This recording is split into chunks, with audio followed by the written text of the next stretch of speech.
আসসালামু আলাইকুম। সুন্নাহটা ফেসবুক থেকে আমি ডক্টর তানভীর। আজকে আবার নিয়ে আসলাম আরেকটি রিভিউ ভিডিও। আজ আমাদের সাথে আছেন আমাদের একজন ভাই। আপনার নামটা? এমদাদুর রহমান।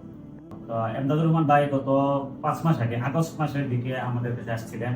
ওনার চুল পড়ার সমস্যা এবং মাথায় অনেক খুশকি ছিল না। তো যখন উনি আসছিলেন তখন ওনার অবস্থাটা আপনাদেরকে যদি দেখাই, তখন ওনার চুলের অবস্থা ছিল এরকম। তো আলহামদুলিল্লাহ উনি আমাদের কথা অনুযায়ী ট্রিটমেন্ট এবং পিআরপি নেওয়ার পরে বর্তমানে ওনার অবস্থা আপনারা দেখতে পাচ্ছেন। আলহামদুলিল্লাহ ওনার পুরো মাথা ভর্তি এখন চুল আলহামদুলিল্লাহ, এবং ওনার চুল পড়াও এখন আলহামদুলিল্লাহ অনেকাংশ কমে গেছে। দাদা আপনার চুল পড়া কি এখন ঠিক আছে না আগের মতো আছে না কমে গেছে? আলহামদুলিল্লাহ, মানে প্রথম থাকি লইয়া জি তো ফার্স্ট নাম্বার জি খুবই ভালো অবস্থা আছে। আল্লাহ শুক্রিয়া যে কোনো সময় কল্পনা করতে পারছি না যে এরকম যে আমার চুল হইব বা আল্লাহ চুল দিবা বা খুশকি নিরাম হইব। যাই হোক, এমদাদের জন্য শুভকামনা। আর আপনারা যারা চুল পড়ার সমস্যায় ভুগতেছেন, যে কোনো সমস্যার জন্য আমাদের সুন্নাহকে ধন্যবাদ। আসসালামু আলাইকুম।